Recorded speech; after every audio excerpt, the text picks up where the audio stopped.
Fim de clássico no Mineirão, Atlético 3, Cruzeiro 1. Atlético jogando como visitante dentro do Mineirão, com o estádio tomado pela torcida do Cruzeiro, consegue uma grande vitória, uma partida fenomenal dos comandados de Barba Domingues. Eu sou Abner Faustino, sou jornalista independente aqui de Minas Gerais, e aí me siga para mais opiniões sobre o futebol mineiro. Esse vídeo vai ter uma opinião quase conjunta ali entre a minha visão sobre o Atlético, a minha visão sobre o Cruzeiro, o que deu errado no Cruzeiro, o que deu certo no Atlético, uma noite quase perfeita para o Galo e uma noite assim que de esquecer, tanto para o torcedor do Cruzeiro quanto também para Arthur Jorge. Essa é daquelas partidas que é difícil desassociar o dentro de campo com o que aconteceu na semana, né? A gente sempre fala que um clássico dura uma semana antes, começa uma semana antes e termina uma semana depois, né? E esse clássico exclusivamente, esse clássico teve muitas coisas nos bastidores, principalmente no Atlético. Vamos lembrar que o Hulk rescindiu o contrato e não é mais jogador do Atlético, então teve esse ponto. O Atlético numa crise absurda, vindo de derrota, uma goleada para o Flamengo por 4-0, depois foi jogar contra o Cienciano, perdeu também. Então uma semana muito difícil para o Atlético, além de tudo isso, né, teve além da divulgação do balanço financeiro do clube, que pegou muito mal ali na torcida, teve também, né, o afastamento de Rafael Menin, né, um dos donos do clube, um dos sócios ali da Galo Holding, não comandando mais, a gente ainda não sabe muito bem como vai acontecer isso, mas o fato é que ele não está comandando ali, não está muito dentro do Atlético agora, né? Disse ele que vai assumir mais coisas, né? Vai precisar ter mais tempo na MRV, por isso vai se afastar um pouco do Atlético. Pegando o lado do Cruzeiro, uma semana muito boa para o Cruzeiro, né? O Cruzeiro vinha de vitórias no Campeonato Brasileiro, de bons jogos, e ainda teve uma grande e importante vitória contra o Boca Juniors, né, na Libertadores, um jogo onde o Cruzeiro dominou amplamente e o Cruzeiro não sofreu uma finalização sequer. Então, esse é o contexto desse jogo, né? Ainda pega o Cruzeiro jogando em casa, com apoio do seu torcedor, mais de 50 mil pessoas cantando ali de azul, cantando para o Cruzeiro, e apenas 2.500 pessoas, 2.500 torcedores do Atlético. Então, a gente viu o contexto todo apontado para uma vitória do Cruzeiro, muitos torcedores do Atlético até temendo uma derrota cachapante do Cruzeiro, e aí a gente, uma noite anterior, a gente tem a notícia que Vitor Hugo e Coelho não jogariam essa partida, né? Então, além de todo o contexto negativo apresentado aqui sobre a semana do Galo, os dois principais jogadores do Atlético na temporada, né? Vitor Hugo, um bom meio-campista aí que tem sido o destaque do Atlético na temporada, e o Coelho, que era a rota de escape do Atlético ofensivamente, estariam fora do jogo. Tudo no clássico apontava para um favoritismo do Cruzeiro, um favoritismo enorme do Cruzeiro. E aí a gente entra no destaque da noite, né? No destaque da noite, está aqui na nossa tela, Barba Domingues, né? Ele monta um Atlético com 3 zagueiros, diferente do que foi nos últimos jogos, dando um pouco mais de liberdade para o Renan Lodge. O Natanael, que era o ala pela direita, não tem tanta liberdade, sim, ele fica mais travado, ele segura mais, mas o Cruzeiro é um time que ataca pouco pelas laterais, né? E hoje, exclusivamente hoje, o Arroio, que tem sido um bom destaque do Cruzeiro nos últimos jogos, vai muito mal, né? Um jogador que entra completamente desconcentrado, errando fundamentos do futebol, errando passes bobos, errando finalizações, cruzamentos. É um jogador que não conseguiu jogar hoje, né? Um cara que estava realmente desconexo da partida, desconectado do jogo. O Atlético recua suas linhas, né? O Maicon também faz uma grande partida. A ideia ali do Maicon Alan Franco travando mesmo o jogo do Christian e do Matheus Pereira, diferentemente do que foi contra o Flamengo, onde o Rascaeta passeou no meio-campo.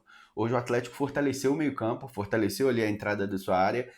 O Maicon não teve tanta liberdade para chegar muito ao ataque, até porque o planejamento do Atlético foi não atacar o Cruzeiro, né? O Atlético abriu muito o Alaminda pela direita, o Bernard pela esquerda e o Cassierra no ataque. Só que o Bernard recuava muito, recompunha muito, né? Ajudava muito o Renan Lodge, ajudava muito o Alonso ali pela esquerda e o Alaminda e o Cassierra atacavam praticamente sozinhos, né? E aí sai o primeiro gol do Atlético, uma escapada do Renan Lodge pela esquerda, um cruzamento assim muito bom, um cruzamento bem feito. O Cassierra antecipa a zaga do Cruzeiro e rola pro Alamina fazer o primeiro gol. Não achei falha do Otávio, é uma bola muito difícil ali, o cara na cara do gol, 2 metros, bate rasteiro, não é fácil para um goleiro. E aí o Cruzeiro, esse gol enche o Atlético de confiança, esse gol enche o Atlético ali daquilo que o Atlético já planejava fazer no campo, né? Se o Atlético saísse com 0-0 do Mineirão hoje, era um resultado que o atleticano aceitava, um resultado que o Atlético aceitava. Mas quando faz 1-0, o Atlético se vê numa condição de, olha, agora eu vou fazer aquilo que eu estou planejando pelo 0-0 com 1-0. Vou contra-atacar, só contra-atacar. E logo depois o Atlético já faz o segundo gol, 2-0, onde o Arroio tem a capacidade, ele tem a possibilidade de cruzamento, ele erra o cruzamento. O Atlético pega num contra-ataque rápido, né? O Cacierra ganha do Romero e sai numa velocidade e lança o Alaminda. O Alaminda é derrubado pelo Kaique, né? O Cruzeiro tinha superioridade numérica no lance, né? Então eu achei que a forma como o Cruzeiro abordou esse lance, né? A zaga do Cruzeiro abordou esse lance foi muito equivocada. O Atlético então não tem nada a ver com isso, né? O Alaminda fez a jogada, foi para cima, cortou. O Alaminda, para mim, assim, a melhor partida do Alaminda desde que chegou ao Atlético, apesar de que ele tem vindo de crescentes, né? Já entrou bem contra o Flamengo, foi o melhor jogador do Atlético na partida contra o Cienciano e hoje ele ditou o ritmo do primeiro tempo do Atlético, né? Voltando, recompondo como um meia, ele recompunha como um meia e atacava como um ponta, né? Então foi muito interessante, mas nesse lance especificamente ele veio pelo meio, veio pela ponta esquerda e sofreu o pênalti que o Maicon bateu com muita qualidade, né? Sem chance pro Otávio, 2-0 pro Atlético. O Cruzeiro faz uma substituição, coloca o Villarreal, né? O Neis Villarreal, um menino novo colombiano que tem entrado bem, tem feito seus gols, no lugar do Calma Moraes, que realmente sentiu o jogo, né? Sentiu os gols do Atlético, sentiu o peso do clássico e não foi bem. Aliás, muitos jogadores do Cruzeiro sentiram os gols, né? Isso é algo que o Cruzeiro precisa analisar logo, né? Precisa entender logo, né? Porque o time sente tanto quando sai atrás do resultado, né? O Cruzeiro tem dificuldade de virar partidas, né? E o Cauã Moraes foi um desses, o Arroio, né? Sentiu demais o jogo. Os próprios meias do Cruzeiro, que são meias de experiência, né? Matheus Pereira, Gerson, não conseguiram jogar, não conseguiram se desvencilhar da forte marcação do Atlético. E isso é algo que para o Arthur Jorge analisar, né? Arthur Jorge que teve uma noite muito, muito frustrante. Eu acho que é a melhor palavra para o torcedor do Cruzeiro, né? Foi uma noite frustrante, visto de toda a expectativa que existia do lado do cruzeirense. Agora, pelo lado atleticano, né? Foi uma noite especial, né? Daqueles jogos que ficam marcados por muito tempo, né? Daqueles jogos que o torcedor do Atlético vai lembrar com muito carinho, visto de todos os problemas né? Todos os problemas que o Atlético teve aí na semana, o Atlético vestiu, né, a camisa de Atlético, né, de Galo Forte, Vingador, e fez uma partida com uma maturidade, assim, uma segurança muito, muito forte, né? Eu acredito que o atleticano não esperava um time tão maduro, visto tantos desfalques, visto tantas coisas dentro de campo, né? E eu acho que isso pode, né? O clássico ele tem essa capacidade, né, de mudar chaves.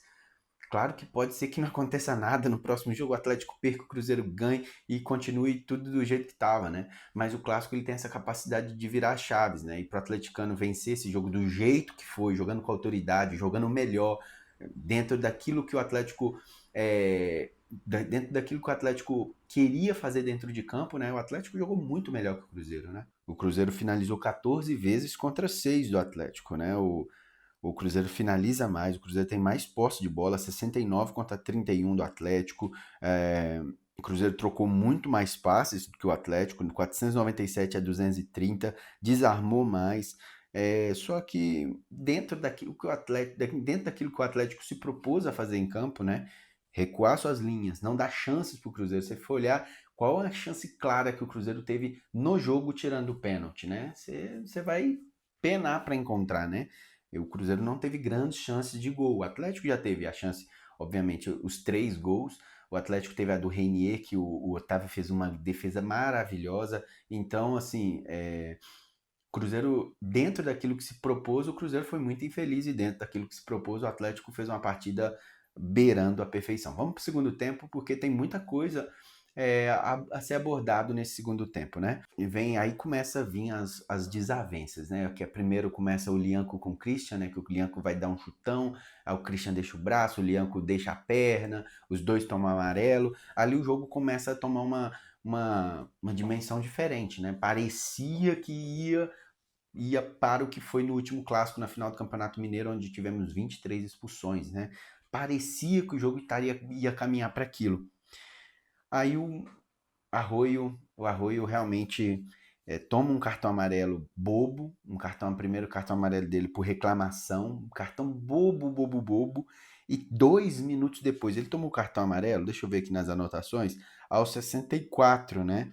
E toma o vermelho aos 66, ou seja, ele toma o cartão amarelo aos 19 e toma o cartão vermelho aos 21 do segundo tempo, né? O cartão vermelho ele tinha que fazer a falta, né? O Renan Lodge ia sair livre no lado esquerdo, o Cruzeiro todo desmontado, o Cruzeiro todo errado, posicionamento em campo, e aí ele comete a falta, ele é expulso e o jogo aí 2-0 com um a mais, o Atlético teria tudo para segurar a vitória e logo depois, né, 5, 6 minutos depois, o Atlético faz o terceiro com um cruzamento maravilhoso do Renan Lodge para o Cassierra voltando a fazer gol, tá ajudando hoje com uma assistência, ajudou com um gol, um 9, tá surgindo um bom 9 pro Atlético aí, pensando ao longo da temporada, né, um cara que garanta os gols que o time tanto precisa, né. Beleza, 5 minutos depois, 3 minutos depois, por sinal, o cartão vermelho pro Kaique, né? Acho uma falta dura, uma falta pesada. Ficou ali no limite, né? De um amarelo para um vermelho. Se o juiz desse só amarelo, não seria um absurdo, né? Mas também um vermelho também não ficou absurdo. Uma falta muito pesada. Ele tenta chutar a bola, o Natanael sai na frente, ele chuta só o Natanael. Poderia até gerar uma grave lesão para o Natanael. O Kaique é expulso. Beleza, isso aos 75, né? Então aos 30 do segundo tempo. O Atlético jogando bem, o Atlético perdeu uma chance com o Renier, o Atlético com 3-0 no placar, o Cruzeiro completamente desmontado. Parecia que poderíamos ter visto uma grande goleada no Mineirão. Tava caminhando para o Atlético fazer mais gols, com 2 a mais, 3-0 no placar, a torcida do Cruzeiro calada, a torcida do Cruzeiro sentindo muito, os jogadores dentro de campo sentindo muito, ninguém conseguindo jogar bem, né? Matheus Pereira travado em campo, Gerson travado, e aí o Arthur Jorge saca os dois, né? Saca o Matheus Pereira e o Gerson, coloca o João Marcelo, um zagueiro, e coloca o Matheus Henrique, né? Um volante. Aliás, abrindo parênteses, voltando um pouquinho, né? O Arthur Jorge ele faz as substituições no Cruzeiro quando ele coloca o Wanderson e o Bruno Rodrigues no início do segundo tempo e tira todos os volantes de campo, né? O Cruzeiro, o único volante de nome assim seria o Gerson, mas o Gerson é um meia para que chega, um meia de chegada, e o Cruzeiro então passa a jogar sem volante. Então, logo que ele toma o terceiro e tem a expulsão do Kaique, a segunda expulsão, ele recompõe o time, né? Então ali foi um sinal de que, opa, pera, é melhor eu preservar o 3-0 contra do que tomar aqui mais dois, tomar aqui não sei quantos mais e se tornar um dos grandes vexames e gerar uma crise no Cruzeiro assim absurda, né? Acontece que um minutinho depois, né, que o Cruzeiro recompõe o time, né, tira o Gerson e o Matheus Pereira, o Lianco faz uma cagada absurda, né? Um lance bobo, já perdido pelo Bruno Rodrigues, ele já com amarelo, ele tenta dar um estouro na bola, ele estoura a bola, deixa a perna e o juiz, obviamente ele vai dar amarelo. É, o juiz estava apitando com esse critério de amarelar nele. Se ele expulsou o Kaique naquele lance, obviamente esse lance do Lianco era para cartão amarelo. E aqui tem um ponto que eu queria conversar com vocês muito importante sobre Renan Lodge. O Atlético perdeu seu grande líder nessa semana, que é o Hulk, o Atlético, quando a gente fala de Atlético, a primeira imagem que a gente vinha lembrar é a imagem do Hulk, né? O Atlético do Hulk de 2021 até 2026 era o Atlético do Hulk.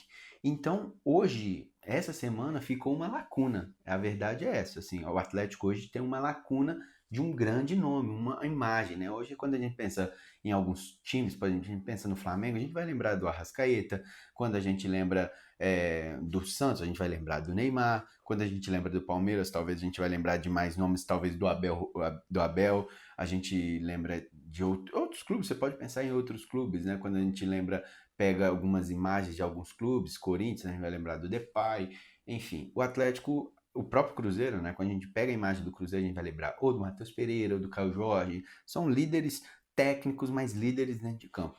O Atlético, ele não tem esse nome hoje, mas eu acredito que hoje começou a surgir um nome, que é o Renan Lodge. O Renan Lodge chega na frente do Lianco, reclama bastante, uma cena que acho que para o torcedor do Atlético assustou até, porque o time está ganhando de 3-0, um jogo controlado. Aí o Renan Lodge chega firme no Lianco, eu acho que todo torcedor do Atlético gostou de ver aquela cena, porque não tinha necessidade nenhuma do Lianco fazer aquela falta, e o Renan Lodge cobra forte, né? Cobra veementemente o Lianco na sua expulsão, né? Então, acho que para o torcedor do Atlético aí tá começando, pode ser o início de uma substituição de líderes, né? Sai o Atlético do Hulk e pode estar chegando aí o Atlético do Renan Lodge. Mostrou ser um grande líder, mostrou ser um líder tanto técnico, né? Para mim foi o melhor em campo. Jogou demais, mas também um líder dentro do campo. E aí, no finalzinho do jogo, o Cruzeiro Cruzeiro já tinha. Tava jogando ali para tentar fazer um gol, diminuir um vexame, né? Eu acho que é a melhor palavra para o torcedor do Cruzeiro, um vexame. E o Atlético, vamos segurar aqui até o final do jogo.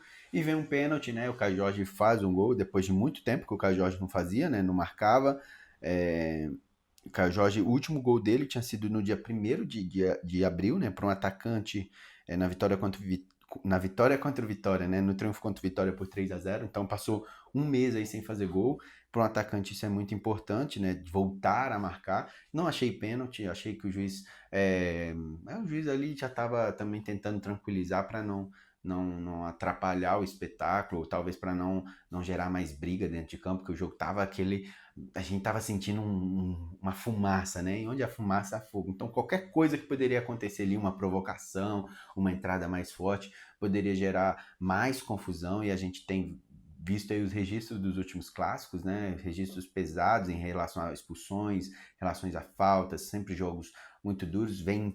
Não sei se você vai lembrar, mas vem lá daquele Atlético e Cruzeiro pela Florida Cup, um jogo que ficou 0-0, mas só foi pancadaria para todo lado.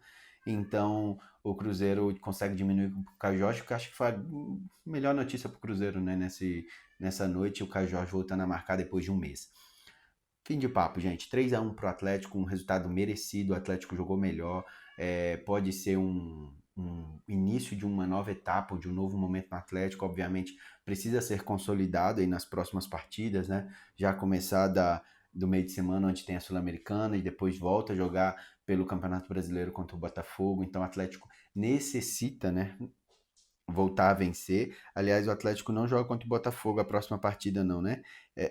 É, é isso mesmo, Botafogo em casa, né? Joga contra o Juventude fora de casa agora pela Sul-Americana, e depois no outro final de semana enfrenta o Botafogo, né? Então o Atlético necessita muito de voltar a vencer, continuar vencendo para gerar momento, né? O Atlético precisa de um momento de paz, né? Eu acho que depois de uma semana tão desgastante, dias tão desgastantes, um mês de abril tão difícil para o torcedor do Atlético, o Atlético necessita de paz, e nada melhor. E no futebol a gente sabe que paz é vencer, são vitórias, né? O Atlético vence o rival, jogando bem na casa do rival, e agora precisa emplacar mais 2, 3 vitórias seguidas para dar uma respirada, né? Para começar a respirar, olha, agora o ambiente aqui está em paz, a pressão diminuiu, e é hora da gente começar a trabalhar mesmo visando a temporada. Já para o Cruzeiro, né? O Cruzeiro tem uma sequência importantíssima aí agora pela Libertadores, né? Pega a Universidade Católica fora de casa, um jogo que vale 6 pontos para o Cruzeiro. O empate talvez não seja suficiente, o empate pode ser um resultado ruim, pensando se o Boca ganhar do Barcelona. Então, uma partida extremamente importante para o Cruzeiro, e vem com essa mancha agora, né? O Cruzeiro perdeu um clássico jogando em casa, onde ele era amplo favorito antes do jogo.